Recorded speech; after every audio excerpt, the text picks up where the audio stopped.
Good evening. मेरा नाम है नितिन अग्निहोत्री और पिछली बार हमने बात की थी कि एनेक्सेशन ऑफ अवध तक। तो हम आज देखेंगे एनेक्सेशन ऑफ अवध में हो क्या रहा है। चलिए बात करते हैं। हुआ क्या कि ब्रिटिशर्स ने एक ड्यूअल पॉलिसी लगाई हुई थी जिसका नाम था डॉक्ट्राइन ऑफ लैप्स। आपको बताया था, यहाँ तक तो आपको क्लियर ही होगा, इसमें तो कोई प्रॉब्लम हो ही नहीं सकती। और अगर आपको है भी तो आप कमेंट करके मुझे बता दीजिएगा कि सर थोड़ी सी प्रॉब्लम है, दोबारा से समझा दीजिए। मुझे समझाने में कोई भी प्रॉब्लम नहीं होगी। चलिए तो बात करते हैं कि हुआ क्या। अब क्या होता है कि अवध के जो नवाब थे उनका नाम था नवाब वाजिद अली शाह, जो ये है जिनकी पिक्चर लगी हुई है। तो अवध के जो नवाब थे वाजिद अली शाह, इनसे अंग्रेज़ों ने बोला कि जो आप हैं भाई साहब, आप सही से अवध को नहीं चला पा रहे हैं। अवध क्या था? अवध एक बड़ा हिस्सा था भैया, जहाँ मैं रहता हूँ उसका नाम अवध है। अवध मतलब आज का जो यूपी है उसे पहले अवध कहा जाता था। तो अवध के शहंशाह थे, मतलब नवाब। नवाब यही होता है, शहंशाह, राजा। तो जो उस समय जो नवाब थे उनका नाम था नवाब वाजिद अली शाह। इन्हीं की वाइफ बेगम हज़रत महल थी। तो अंग्रेज़ों ने बोला कि भाई साहब आप अवध को चला नहीं पा रहे हैं। यहाँ देखिए लिखा पुअर एडमिनिस्ट्रेशन और मिसरूल, मतलब सही से चला नहीं पा रहे हैं।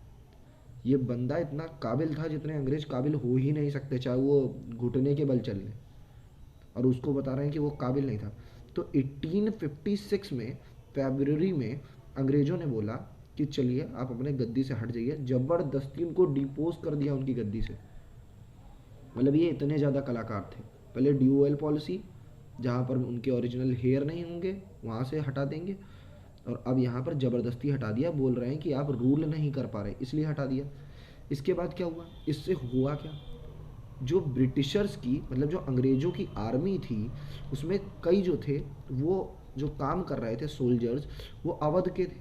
वो गुस्सा हो गए। वो गुस्सा क्यों हो गए कि भाई साहब आपने उनके नवाब को हटा दिया गद्दी से, तो गुस्साएंगे नहीं? ज़रूर गुस्सा होंगे। तो वो गुस्सा हो गए अंग्रेज़ों से। चलिए आगे देखते हैं कि अदर फैक्टर्स क्या हो सकते थे इस चीज़ के। अदर फैक्टर्स में बात करते हैं कि अदर फैक्टर्स क्या हुए पॉलिटिकल कॉजेज़ में। अदर फैक्टर्स में अगर हम बात करें तो ब्रिटिशरों ने जो सोल, मतलब जो प्रिंस थे और राजा थे, जो उनकी पुरानी ट्रीटियाँ थी, मतलब जो समझौते होते थे कि भाई साहब हम आपका राज नहीं हड़पेंगे। अंग्रेज़ों और राजाओं के, कई सारे राजाओं के बीच में अलग अलग ट्रीटियाँ थी जो उन्होंने पहले करके रखी थी 1856 के पहले। अब उन ट्रीटीज़ को वो मानते नहीं थे। अगर जैसे बात हुई इस राजा की कि आप ये नदी के पार अंग्रेज़ों का शासन और नदी के इस पार मेरा शासन, तो वो ट्रीटियाँ सब तोड़ के राजाओं की अंग्रेज जो मना रहा था वो कर रहे थे। तो वही लिखा, ब्रिटिशरों ने जितनी भी कस्में वादे खाई थी राजाओं के साथ वो सब तोड़ रहे थे वो लोग। उसके बाद क्या हुआ कि ब्रिटिशरों ने बोला कि हम इन ट्रीटियों को मानते नहीं हैं और जो मेरा मन आएगा वो हम करेंगे। ठीक है। अब देखो इसके बाद बोल रहे हैं कि ब्रिटिश अफगान वॉर हुआ था। एक अफगान वॉर, मैंने एक वीडियो बनाई थी अफगानिस्तान के ऊपर, उसमें लिखा हुआ है कि अफगान वॉर एक्चुअली में था क्या। तो अफगानिस्तान पहले इंडिया का ही पार्ट था, उसको ब्रिटिशरों ने अलग कर दिया इंडिया से। इसके चक्कर में अफगानिस्तान ने कई बार आक्रमण किया। अफगानिस्तान के जो पठान्स थे, पख्तून के ट्राइब्स थे, उन्होंने इंडिया पर कई बार हमले किए। क्यों? वो नहीं चाहते थे कि वो इंडिया से अलग हो। तो अफगान वॉर जो पहला वाला हुआ था उसमें ब्रिटिशर्स हार गए। तो इसकी भी चिढ़न उनके अंदर थी, गुस्सा था कि कैसे हार गए यार। वो ब्रिटिशर्स खुद को समझते थे इनविंसिबल है, मतलब वो हार ही नहीं सकते। याद देखिए लिखा इनविंसिबल, मतलब वो सोच रहे थे कि हम इनविंसिबल है, हार भी नहीं सकते। और अफगान से बताइए, वो मुस्लिम्स जिनके पास सिर्फ तलवार भाले के सिवा कुछ नहीं था, और इनके पास तो आर्मी थी, तोप थी, कैनन्स थी, सब कुछ था, फिर भी ये फर्स्ट अफगान वॉर हार जाते हैं और उसी के ऊपर चिढ़े बैठे हुए होते हैं। फिर देखो क्या होता है कि बिहार में और बंगाल में संथल एक प्रजाति है। प्रजाति नहीं, मतलब जैसे ब्राह्मण क्षत्रिय वैश्य शूद्र होते हैं, तो संथल एक जनजाति है, जंगलों में रहते हैं, जंगल टाइप के, ये आदिवासी टाइप के लोग हैं। इन्होंने क्या किया, इन्होंने रेबल किया, मतलब अंग्रेजों के खिलाफ लड़ाई लड़ी। और उस लड़ाई में ये भले हारे, लेकिन बहुत, मतलब इन्होंने अंग्रेजों के नाक में दम कर दिया। इसने, इस जो रिवॉल्यूशन था, इस लड़ाई ने इंडियंस की आंख खोल दी कि अगर वो संथल जो वन में रहते हैं, जो लड़ सकते हैं, वो अगर अंग्रेजों से लड़ सकते हैं तो हम क्यों नहीं। हम तो फिर भी यहाँ रह रहे हैं, हमें गोली भी चलाना आता है, हम तो शहरों में रह रहे हैं। तो अगर पूरा इंडिया यूनाइट हो जाएगा तो हम तो ऐसे ही जीत जाएंगे यार, किसी की हमें क्या ज़रूरत। तो संथल रिवॉल्यूशन से भी लोग बहुत खुश हुए और रिवोल्ट करने की सोची। इसके बाद देखो क्या हो गया कि इंडिया अपना तो जानते हो यार, अफवाह पे चलता है, अफवाह और जुगाड़। तो क्या हुआ उस समय 1757 में एक अफवाह चल रही थी कि कोई भी डायनेस्टी हो, मतलब कोई भी वंश हो, वो इंडिया पर कोई भी वंश हो, वो 100 साल से ज़्यादा राज नहीं कर सकता। क्या ऐसा है? नहीं। मुगल्स भाई साहब 300 सालों से राज कर रहे थे, लेकिन इंडिया में एक अफवाह चल गई कि कोई भी राजा इंडिया में 100 साल से ऊपर राज नहीं कर सकता। ठीक है। और अंग्रेजों को भी ये डर लगने लगा कि बैटल ऑफ प्लासी जो हमने 1757 से लड़ी थी, जिसके बाद से हम लोग का इंडिया पे राज हो गया, अब उसको 100 साल होने को आ रहे हैं। तो लोगों ने भी सोच लिया कि अब जरूर से जरूर इन जो विदेशी हैं इनको अब भगाने का इंडियन से टाइम आ चुका है। तो ये लाइंस लिखी थी। इन लाइंस को यार समझना था इनमें क्या प्रॉब्लम है। तो चलिए पॉलिटिकल कॉज हमने ख़त्म कर लिया। नेक्स्ट वीडियो जो मैं डाल रहा हूँ उसमें थोड़ा सा बढ़ा के बढ़ चढ़ा के बताएंगे, या चलिए इसी में ख़त्म कर देते हैं, इसको बड़ी कर लेते हैं। तो चलिए इकोनॉमिक कॉस्ट, हमने पॉलिटिकल कॉस्ट तो हमने पढ़ ली, अब हम इकोनॉमिक कॉस्ट पढ़ेंगे। चले देखते हैं, आइए। तो इकोनॉमिक मतलब होता है जहाँ बात हो रही होती है पैसों की। तो अंग्रेजों ने हम लोगों को पॉलिटिकली तो परेशान किया, लेकिन इकोनॉमिकली भी इन्होंने जम के हम लोग को परेशान किया। बोला गया कि ब्रिटिशर ने जब इंडिया में रूल किया तो ये लोगों ने जम के भारत को एक्सप्लॉइट किया। एक्सप्लॉइट मतलब लूटा, इन लोगों ने हम लोग को लूट लिया। ट्रेड और हैंडीक्राफ्ट देखते हैं क्या। ट्रेड मतलब होता है व्यापार, और हैंडीक्राफ्ट मतलब जो हाथ से जो चीज़ें बनाई जाती हैं। बोला गया 16 सेंचुरी मतलब 1500 सन में, और 16 सेंचुरी मतलब 1600 सन में अंग्रेज क्या कर रहे थे, इंडिया आते थे। इंडिया ये लोग आ रहे थे, और इंडिया कहाँ से आ रहे थे, इंग्लैंड से, जहाँ के रहने वाले थे ये लोग। इंग्लैंड से आते थे इंडिया, और कई चीज़ें खरीदते थे। जैसे क्या खरीदते थे, टेक्सटाइल मतलब कपड़े वगैरह, इंडिगो नील, ठीक है, स्पाइसेस मतलब मसाले, फूड ग्रेन्स मतलब यही सब चावल धान और ये सब चावल गेहूँ वेहूँ ये सब खरीदते थे। तो और ये सब खरीदते किसके बदले में थे, हम लोग को एक गोल्ड देते थे बदले में। सारा सामान ये लोग खरीद के ले जाते थे, textile, food grain, spices, self tyre और इंडिगो, ये सब लोग ये खरीदते थे। इसमें इंग्लैंड में क्या हुआ, 1720 1720 आते आते इंग्लैंड में क्या हो गया, ह्यूज ड्रेन हो गया। ड्रेन, DRAIN, ड्रेन हो गया किसमें, इंग्लैंड की वेल्थ में। मतलब जो इंग्लैंड के पास खूब सारा सोना था वो इंडिया आ गया। भाई साहब मुझे याद तो नहीं, लेकिन एक अंग्रेज का फेमस कथन है कि भारत एक सोने का गड्ढा है। ठीक है, भारत एक सोने का गड्ढा है। सोने का गड्ढा क्यों, क्योंकि यार ये लोग हम लोगों से ले जा रहे हैं टेक्सटाइल कॉटन वगैरह, ये सब तो हम लोग दोबारा से उगा सकते हैं।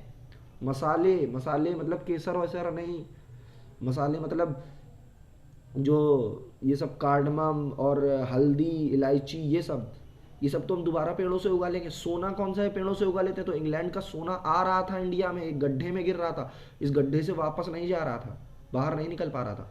तो इंग्लैंड की सारी वेल्थ मतलब इंग्लैंड का जो सारा पैसा था वो कहाँ आ रहा था, वो इंडिया में आ रहा था। यही जो था, यही अंग्रेजों को इससे चिढ़न हो रही थी, अंग्रेज इससे परेशान हो रहे थे। क्यों, क्योंकि इंग्लैंड का सारा पैसा इंडिया में आया जा रहा था, तो इनको ये खटक रहा था। इसीलिए इन लोगों ने एक नई पॉलिसी बना दी।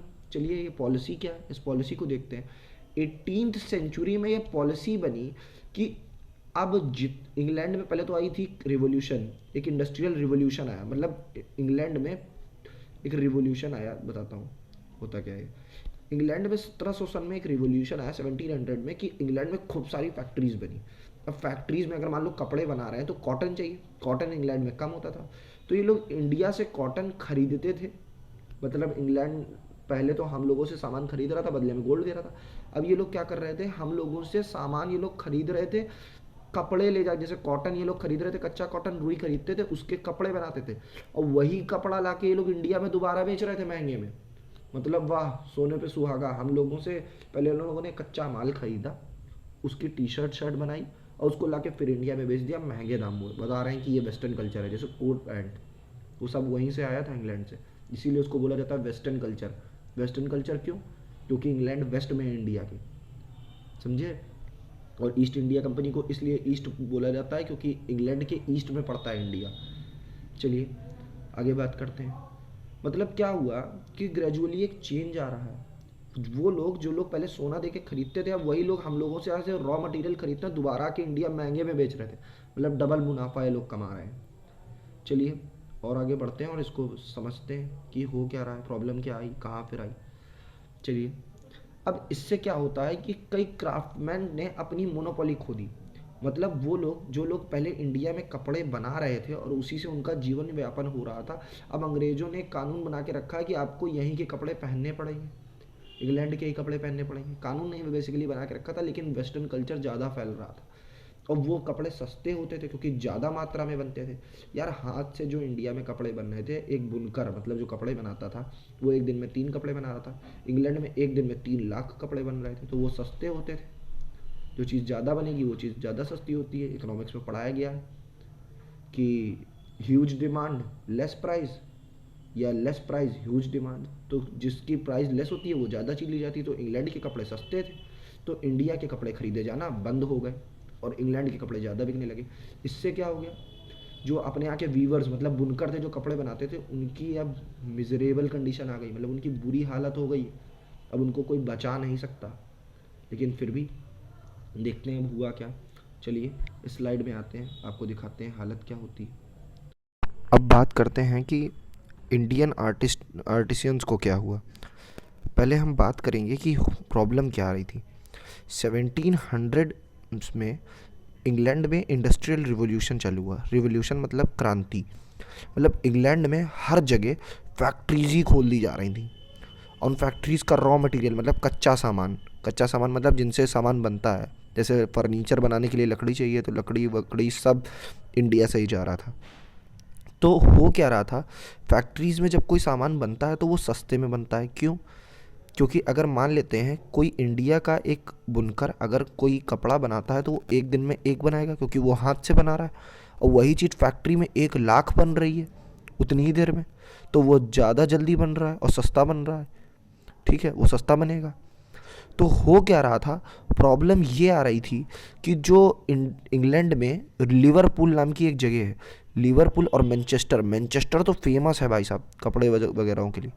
तो इंग्लैंड में जो फैक्ट्रीज थी लिवरपूल में और मैनचेस्टर साइड में, उनमें काफ़ी मात्रा में मतलब काफ़ी मात्रा में टेक्सटाइल वगैरह बन रहे थे। तो यहाँ देखिए आपको लिखा होगा, आप देख पा रहे होंगे कि demands for Indian textiles were reduced due to cheap goods flooding Indian market from factories of Manchester and Liverpool.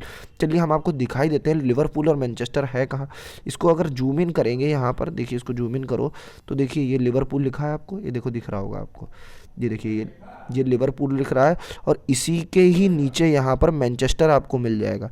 तो 2 जगह मैनचेस्टर और लिवरपूल आपको यहाँ पर दिख रहा होगा। इसके बाद अगर हम देखें तो बोला क्या गया कि मैनचेस्टर में और लिवरपूल में कई सारी फैक्ट्रीज़ खुलने में, मतलब कपड़े वगैरह की फैक्ट्रीज़ खुलने से इंडिया के जो हैंडलूम फैक्ट्री थी, मतलब जो हाथ से बने जो कपड़े थे, वो बिकना ही बंद हो गए। और ये जो जो लोग बनाते थे कपड़े, उनको बहुत बड़ा बड़ा लॉस हो गया। इसकी वजह से जो वीवर्स थे, उनकी मशीन जो थी, वो जो हाथ से जो बनाते थे, वो कंपटीशन नहीं कर पा रहे थे। किनके साथ? वो लोग जो मशीन से कपड़े बनाते थे इंग्लैंड में, उनके साथ कंपटीशन नहीं कर पा रहे थे। और धीमे धीमे जो इंडियन टेक्सटाइल का मतलब जो कपड़ा वगैरह का काम था, वो बंद हो गया होना ही। देखिए Indian artist suffered a heavy loss. देखिए इसका हालत क्या है इस इंडियन आर्टिस्ट की, मरा जा रहा है, ऐसे लग रहा है कि फांसी आने लगने वाली। चलिए अगले में बात करते हैं कि हो क्या रहा है, प्रॉब्लम कहाँ से जनरेट हो रही है, देखते हैं। इसमें क्या लिखा कि England moreover the company brought the qualities, मतलब जो इंग्लैंड की जो कंपनियां थी जो बना रही थी कॉटन क्वालिटी, वो अच्छी भी थी और साथ साथ इंडियन मार्केट में जिनकी ज़रूरत थी उस हिसाब से बना रही थी और खूब सारी मात्रा में बना रही थी, तो वो सस्ता था। इसीलिए जो इंडिया की जो कॉटेज इंडस्ट्री, जो मतलब जो घर में जो सामान बन रहा था, जो घर में जो कपड़े बन रहे थे, वो कॉम्पिटिशन ही नहीं कर पा रहा था। चलते हैं आगे। अदर फैक्टर्स क्या थे इकोनॉमिक, मतलब हम लोग को पैसे से कमज़ोर करने के। मतलब क्या हुआ कि अंग्रेजों ने कई सारे लैंड रेवेन्यू कानून बना रखे। लैंड रेवेन्यू मतलब टैक्स लेने के, मतलब लैंड से टैक्स, मतलब ज़मीन से टैक्स लेने के कई सारे कानून बना रखे थे। तो जब काम धंधा बंद हो गया अंग्रेज़ों की वजह से, तो अंग्रेज़ों ने क्या देखा कि अब कोई वैसे भी काम नहीं कर रहा, कपड़े बनाने वाले ने कपड़े बंद कर दिए, तो वो लोग खेती करने लगे। तो अंग्रेज़ों ने क्या कर दिया, खेतों पर भी एक टैक्स लगा दिया।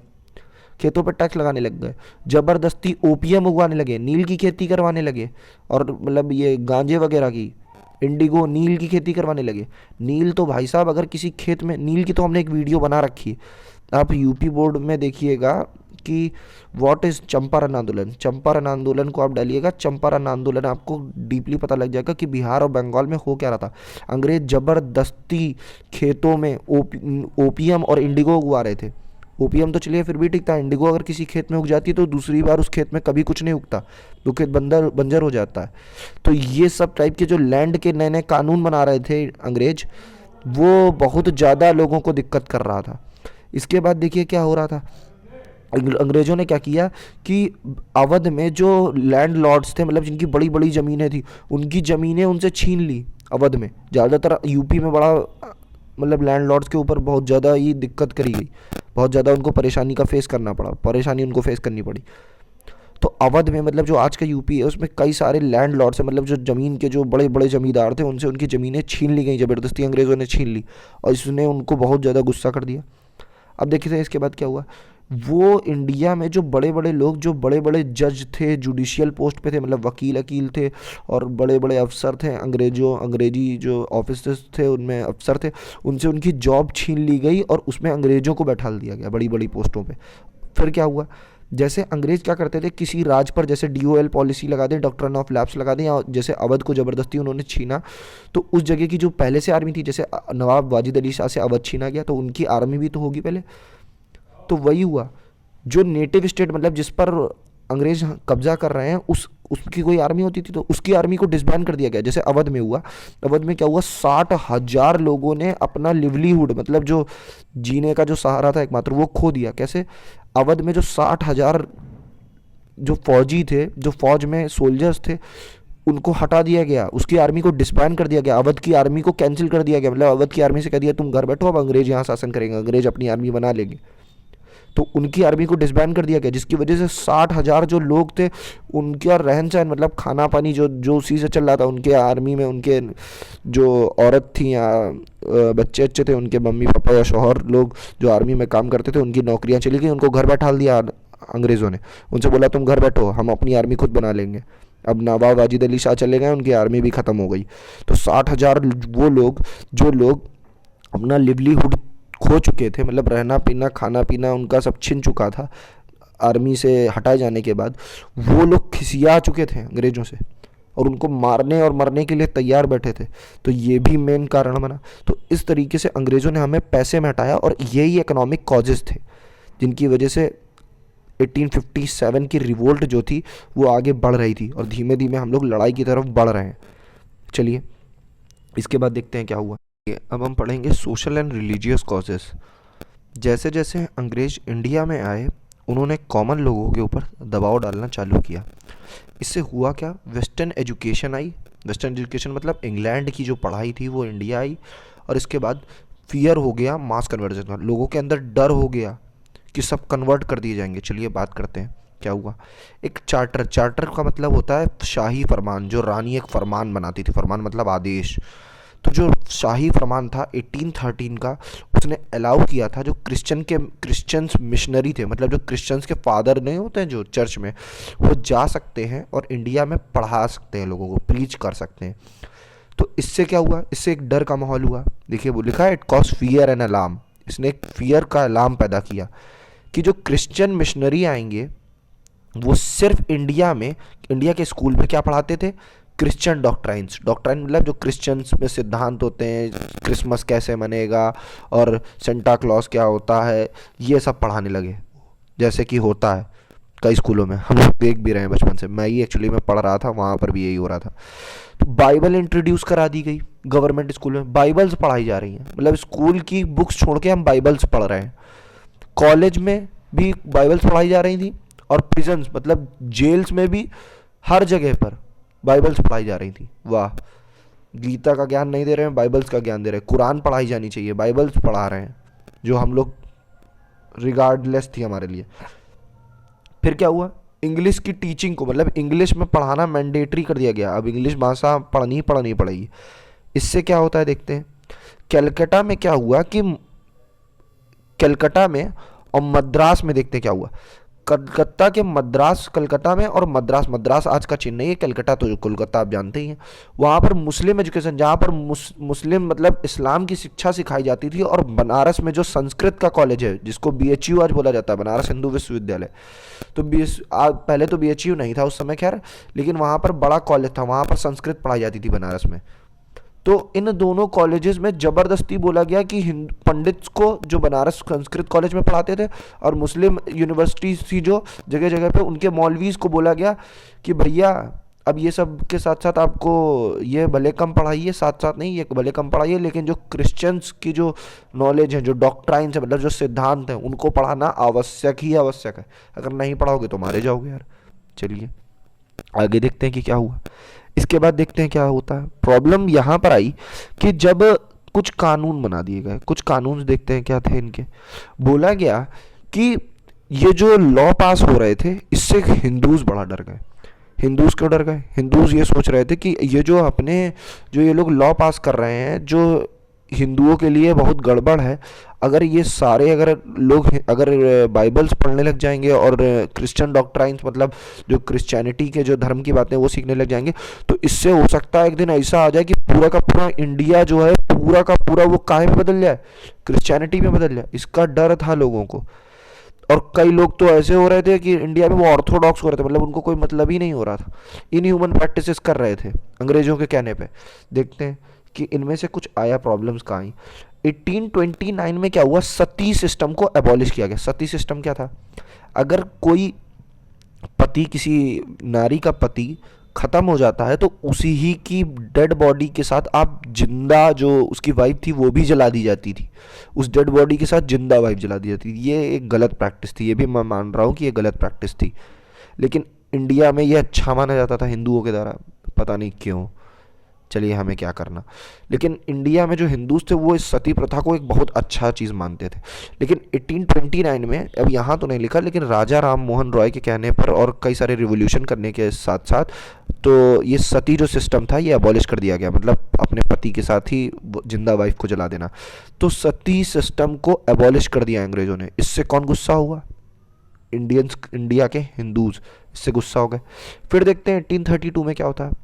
अभी होता क्या है कि जब तक, जैसे मान लेते हैं ये कोई व्यक्ति है, इसके पिता ख़त्म हो जाते हैं, तो जब तक ये इनका अंतिम संस्कार नहीं कर सकता, अगर ये मुस्लिम है तो जाहिर सी बात है इसको अपने पिताजी का अंतिम संस्कार करना पड़ेगा, उन्हें दफनाना पड़ेगा। उसके बाद रिचुअल्स के बाद ही ये उनकी संपत्ति का मालिक हो सकता है। ये नहीं कि उनकी डेड बॉडी को क्रीमेट, बिना क्रीमेशन के, मतलब बिना दफनाए या बिना जलाए, अगर हिंदू है तो वो उसकी संपत्ति का वारिस हो जाएगा, ऐसा नहीं होता है, अभी भी नहीं होता।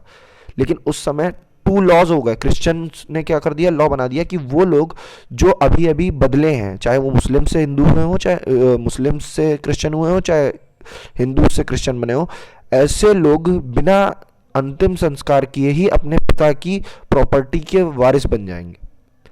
ये लॉ बहुत ज़्यादा पॉपुलर था और ये इंडियंस को गुस्सा दिलाने लगा। क्यों? क्योंकि इंडियंस में चाहे हिंदू हो चाहे मुस्लिम, बिना अपने फादर की क्रिमेशन किए, मतलब उनका अंतिम संस्कार किए, उनकी प्रॉपर्टी के असली वो वारिस नहीं हो सकते थे।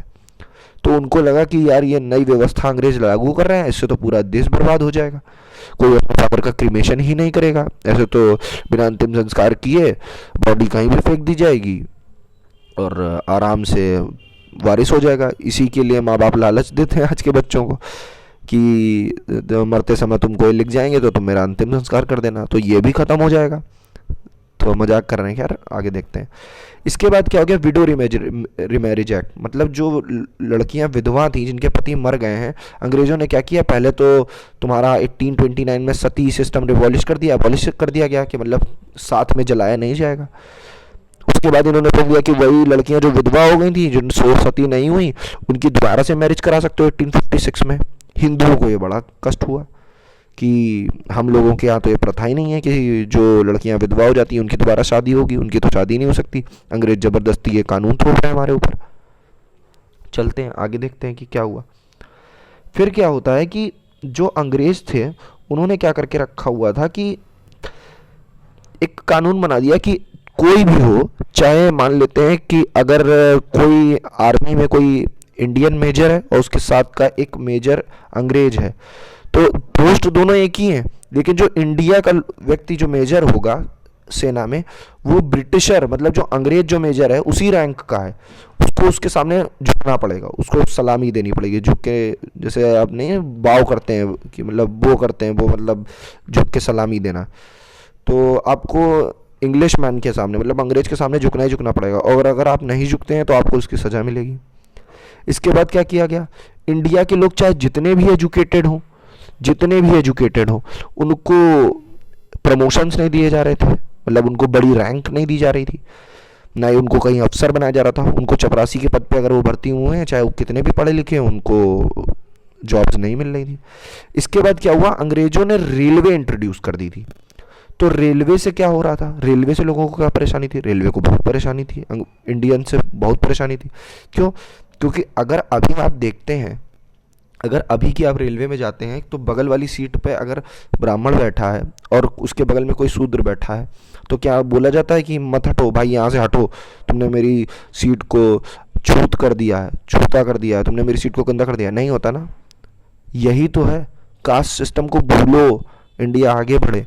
लेकिन उस समय ऐसा नहीं था। अंग्रेजों ने रेलवे बनाई थी तो इससे क्या हो रहा था, सब कास्ट के लोग एक साथ बैठ सकते हैं उसमें।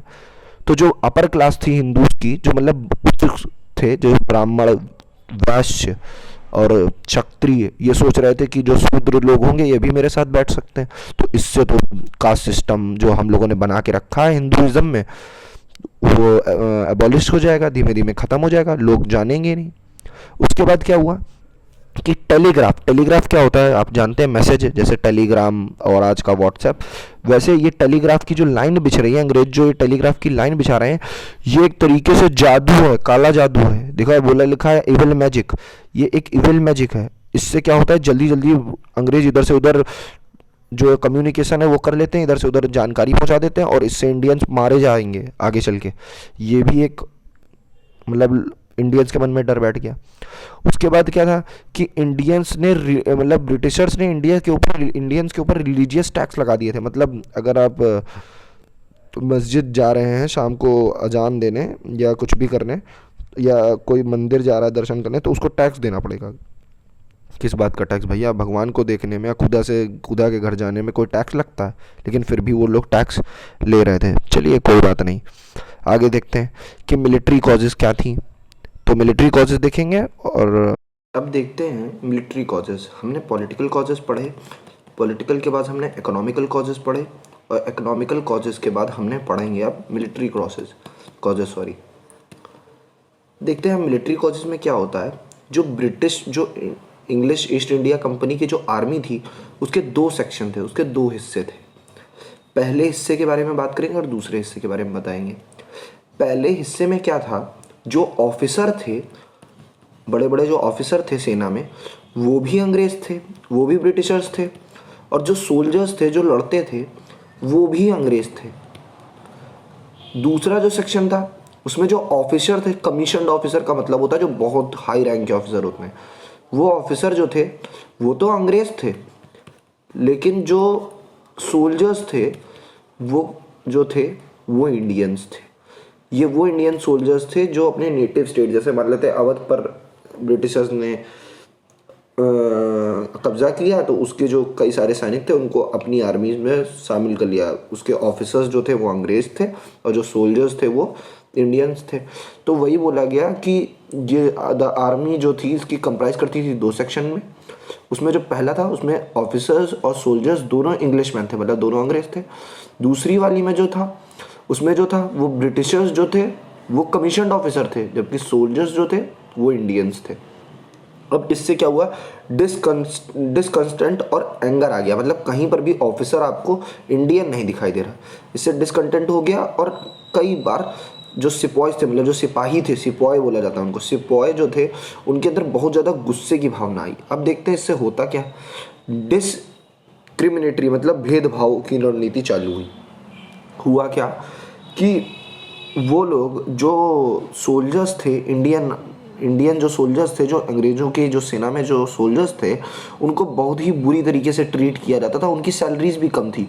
वो लोग जो अवध में, जब अवध की सेना थी, राजा की सेना थी, उसमें हाई रैंक में जो सोल्जर थे, जो हाई रैंक में ऑफिसर थे, उनको आज उसी रैंक पर अंग्रेजों में रखा। जो अंग्रेज जो मतलब मान लेते हैं, जैसे नेटिव स्टेट अवध थी, अवध में अंग्रेजों ने कैप्चर किया। उसके बाद जो वहाँ का मान लेते कोई ऑफिसर था, अगर मेजर होगा तो उसको अपनी सेना में बहुत ही छोटी रैंक का ऑफिसर बनाते थे, और मात्र 60 से 70 रुपए सैलरी में उसका निपटारा कर देते थे। जहाँ वो हज़ारों रुपए पा रहा था अपनी सेना में, अवध की सेना में, अब उसको 70 और 60 रुपए मिल रहे हैं। और उसको ज़्यादा से ज़्यादा किस रैंक पर भेजा जा रहा है? सूबेदार और रिसलदार। और उसमें जब वो अपनी अवध की सेना में था तो वो कहीं मेजर था, कहीं कोई बड़ा मान लेते सेना अध्यक्ष था, अब वो मतलब बताओ सूबेदार, बहुत छोटी रैंक होती है यार ये तो। और जो अंग्रेज थे वो हाई रैंक पर थे, और जो इंडियंस थे उनको सूबेदार बना रहे हो, रिसलदार बना रहे हो, 60 से 70 रुपए से पेमेंट ज़्यादा देते ही नहीं थे। और जो अपने लोग थे उनको 1500 रुपए दे रहे थे, 2-2 हज़ार दे रहे थे। अब कहो कि 2-2 हज़ार उतना बहुत था उस समय के लिए। चलते हैं बात करते हैं अब जनरल सर्विस इनलिस्टमेंट एक्ट, देखते हैं क्या था। बोला गया कि इसमें जो बंगाल जो आर्मी थी, मतलब तो बोला गया था general service enlistment act of 1856 में एक जनरल इनलिस्टमेंट एक्ट बना। इसमें क्या बोला कि जो बंगाल की आर्मी है उसको इंडिया में भी कहीं पर भी पोस्ट किया जा सकता है, और कंट्री के बाहर भी। अगर मान लेते हैं जैसे इंग्लैंड का कब्जा हम कह रहे हैं नाम्बिया में होगा, तो बंगाल आर्मी को वहाँ पे भी जाना पड़ सकता है। अब क्या हुआ, ये जो जनरल सर्विस एक्ट था, ये एक्ट मतलब होता है कानून, इस कानून ने सिपाहीज को गुस्सा दिला दिया। क्यों? क्योंकि उस समय ये मान्यता थी, मान्यता मतलब जैसे लोग मानते हैं, तो ये लोग मानते थे कि अगर किसी भी तरीके से इन लोगों ने समुद्र को लांघा, मतलब इंडिया से लोग बाहर निकले, तो ये लोग 100% अपना धर्म भूल जाएंगे, धर्म खो देंगे। क्यों? क्योंकि बात भी सही थी। अगर कोई मुस्लिम हो या कोई हिंदू हो, अगर वो बंगाल आर्मी में अगर शामिल हो जाता था और मान लेते हैं वो बाहर चला जाता, तो बाहर तो रोटी और सब्जी तो मिलने नहीं वाली, तो इनको ज़्यादातर पिग का मीट खिलाते थे, जिससे मुस्लिम्स की जो ट्रेडिशन था वो छूट जाता था, और हिंदूज़ को भी ये खिलाते थे मांस वास, तो इससे भी उनका ट्रेडिशन या धर्म भ्रष्ट हो जाता था। इससे उनमें गुस्सा आया। फिर देखते क्या हुआ। अब हमें ये भी नहीं भूलना चाहिए, इसमें लिखा हुआ है कि जो बंगाल की जो बटालियन थी उसमें बंगाल नाम का कुछ भी नहीं था, उसमें बंगाल आर्मी नहीं थी वो, उसमें इंडिया के हर हिस्से से ब्राह्मण भी थे, राजपूत भी थे, और अपर इंडिया मतलब जो नॉर्थ इंडिया जैसे उत्तर प्रदेश और बिहार, गुजरात, इन सब के जो सोल्जर्स थे वो भी थे। चलते हैं आगे, देखते हैं इसके बाद क्या है सिस्टम। अब देखा हमने कि कई सारे लोग वो जो अफगान वॉर में इंडिया आ गए थे या इंडिया से बाहर गए थे, वो भी इस आर्मी में थे, और ये लोग डर रहे थे कि अपना ये लोग धर्म खो देंगे जनरल सर्विस इनलिस्टमेंट एक्ट के तहत, जो कि 1856 में पास हुआ। एक इंपॉर्टेंट क्वेश्चन है, when was general service enlistment act पास, तो आंसर होगा 1856। तो वही बोला कि फिर देखो अदर कॉजेज क्या हो सकते हैं। बोला गया कि बहुत मतलब जब अंग्रेज़ों ने पूरे मतलब इंडिया पर कब्जा कर लिया, तो कई सारे ऐसी जगह थी, कई सारे ऐसे सोल्जर थे जो घर बैठ गए। अब वो गुस्से में थे, क्यों? उनकी नौकरी छीन ली गई। मान लेते हैं अवध पर अंग्रेज़ों ने कब्जा किया, तो 60,000 सोल्जर्स को घर बैठा दिया, उनसे बोला कि अब हम आर्मी बना लेंगे, तुम लोग घर बैठो। उसकी आर्मी, अवध की आर्मी डिसबैंड कर दी गई, मतलब हटा दी गई। उनसे बोला तुम घर बैठो, हम अंग्रेज अपनी आर्मी बना लेंगे। तो वो लोग भी गुस्सा थे, और वो लोग रेडी थे कॉम्बैट करने के लिए, लड़ने के लिए, प्लंडर, ठीक है, रिबेल करने के लिए, मतलब लड़ाई झगड़ा, मतलब आक्रमण करने के लिए पूरी तरीके से तैयार थे। बोला गया the English troops at that point time were involve in the battle of Persia and China. मतलब जो इंग्लिश ट्रूप था, मतलब जो अंग्रेज थे, वो कई तरीके की लड़ाइयों में बिजी थे। जैसे पर्शिया की लड़ाई और चाइना की लड़ाइयों में अंग्रेज लिप्त थे, और इन देशों से बाकायदा युद्ध कर रहे थे। और इनको बहुत सारे नंबर्स में इंडियन सोल्जर्स भी चाहिए थे, जो कि कहाँ किस किस सिटी से आ रहे थे, दिल्ली और इलाहाबाद की जैसे। तो इनको सोल्जर्स भी चाहिए थे और काफ़ी नंबर्स पे ट्रूप्स चाहिए थे। तो इंग्लिश ट्रूप बोला क्या गया, देखिए यहाँ पे लिखा है कि English troops were absent that encouragement the sipahis to rebel. मतलब क्या हुआ कि इंग्लिश लोगों को ये लोग चाइना के वॉर में और पर्शिया के वॉर में नहीं लड़ा रहे थे। चाइना जो है आज तो जानते ही, पर्शिया जो है वो आज का जर्मनी है, और इन सब जगहों को पर्शिया बोला जाता है। पर्शिया जैसे जर्मनी और पोलैंड जो उधर के यूरोप के कुछ क्षेत्र हैं, वो पहले पर्शियन एम्पायर में था। तो पर्शियन एम्पायर में वो लोग अंग्रेज़ों को नहीं लड़ा रहे थे, वो इंडिया के लोगों को ले जा रहे थे और इंडिया के लोगों को उनसे भिड़ा देते थे अपनी आर्मी में शामिल करके। मतलब युद्ध उनका रहता था अंग्रेज़ों का, और उनकी सेना में इंडियंस रहते थे, इंडियंस मर रहे थे। तो the Indian troops outnumber the British soldiers by a significant number. At that point time 45,000 European soldiers were printed against 2,33,000। मतलब बोला क्या गया कि जो इंडियन ट्रूप्स थे वो बहुत ज़्यादा नंबर में थे अंग्रेजों की सेना में। 2,33,000 इंडियन सोल्जर्स थे, जबकि जो 45,000 ही सिर्फ यूरोपियन सोल्जर थे। मतलब अंग्रेज सोल्जर कितने थे अंग्रेजों की सेना में? मात्र 45,000। और जो 45,000 और जो इंडियन सोल्जर थे उनकी सेना में वो कितने थे? 2,33,000 थे। तो कहाँ ये नंबर और कहाँ वो देखिए 45, क्योंकि ये सब तो भैया बड़े बड़े अफसर बन के बैठे थे और हम लोग को सिर्फ क्या बना रहे थे? नौकर उनका। ये लोग चाहते ही नहीं थे हम लोग आगे बढ़े। फिर क्या बोला गया? The sipahis also realise that the promise of the special bhatta on crossing the Indus during the Afghan war was false one, hence the crisis came in 1857 the assurance of the British. देखो क्या हुआ, देखो इसमें मैं बताता हूँ थोड़ा, ये इंपॉर्टेंट है और इम्पॉर्टेंट क्या है इसको समझना।